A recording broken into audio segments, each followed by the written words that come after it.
عليكم دكتور. وعليكم السلام. احنا في الجزء الثالث دلوقتي بقى دخلنا بنتكلم على مستوى المعيشه هناك ايه، ومرتبات الحكومه ومرتبات الخاص. زي ما قلت لك يا دكتور، مستوى المعيشه هناك لا هو عالي قوي ولا هو قليل قوي. تمام. الدكتور او الصيدلي اللي هو لسه متخرج ومش متزوج، لسه متخرج ومش متزوج وكده، يقدر يعيش بمبلغ مش كبير يعني، وخصوصا كمان لو الكفيل او يعني انت قلت لي الحكومه ممكن ياخد ميزان الافرج 9000 ريال. هي السكن. الخاص كام؟ الخاص لو من غير السكن بيبقى المبلغ احسن شويه. تمام. يعني مثلا السكن هناك هو اغلى حاجه عشان برضه يبقى الموضوع ايه صريح. السكن هناك ممكن مثلا بيت يوصل من 4000 ل 6000 ريال. من 4000 ل 6000 ريال السكن في الشهر. غالي جدا. يا نهار ابيض. دي حاجه. الا بقى في بعض الصيدليات الخاصه بتعمل بقى اللي هو ما يسمى توفير سكن بشكل زي كومباوند وبتاع كده. طيب معلش ارجع لي تاني، انت قلت لي الخاص بياخد كام الصيدلي؟ الخاص لو بعيد عن السكن ممكن بيتكلم في 6000 مثلا. بياخد 6000 سك يعني 6000 وبس، وهو سكن على الناس. غير السكن. لو بالسكن ممكن يعلى شويه، بس بقى هو بيقول له وفر انت السكن، يا اما هو بيتفق مع الكفيل هل هو هيوفر له سكن مش هيوفر له سكن.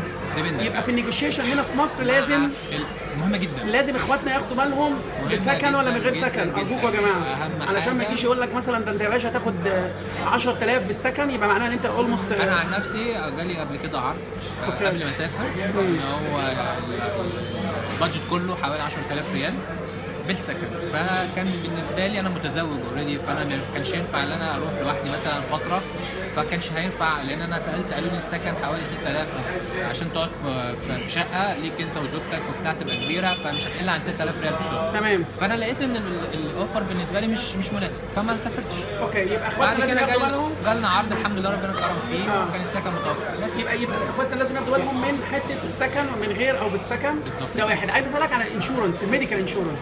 الميديكال انشورنس هناك ممتاز جدا. بيبقى انكلودنج في العقد ولا مش انكلودنج؟ الحكومي اكيد. تمام. الحكومي اكيد، لكن الخاص بتعتمد على الكفيل. تمام. الحكومي بتعتمد على الكفيل. الكفيل برضه متعب والكلام اللي بنسمعه؟ والله حسب يعني. بياخدوا باسبور من الناس هناك زي السعوديه؟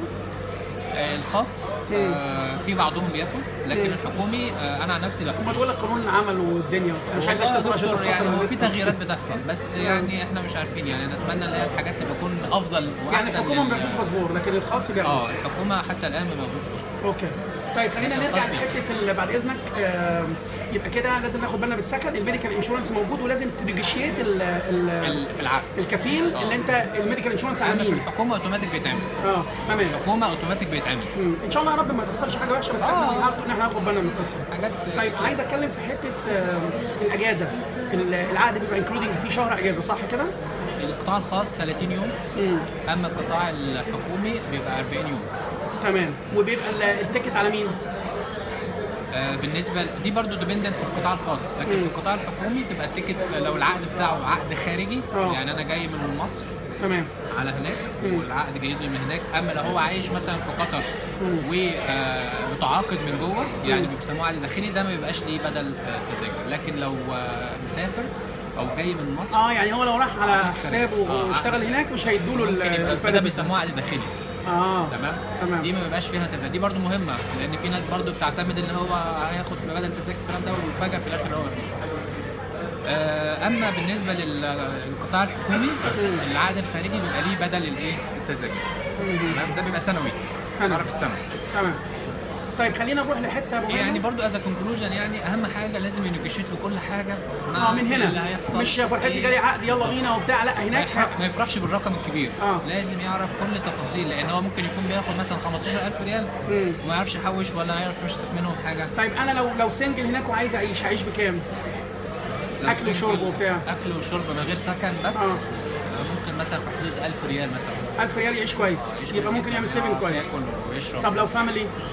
لو فاميلي ممكن تكبر شويه طبعا، لو مش هنتكلم في مدارس بقى وعيال لسه هو وزوجته بس يعني، لا يعني ممكن تعلى شويه للدبل مثلا 2000 مثلا. كويس قوي فكرتني. هل هم بيشيلوا المدارس للعيال ولا لا؟ ما بيشيلوش. لا ده ولا ده. تمام. طيب انا هقفل لغايه هنا وارجع بقى في الفيديو عشان انا افتكرت الزملاء بتوع الميديكال بما اني راجل شغال في البروموشن. جت على بالي والله عشان حرام برضه عشان انت عارف. بص دي برضه بتبقى لازم خليها في الجزء الرابع بقى. خليها في الجزء الرابع بعد اذنك. ماشي. السلام عليكم. وعليكم السلام. شكرا يا باشا. السلام عليكم.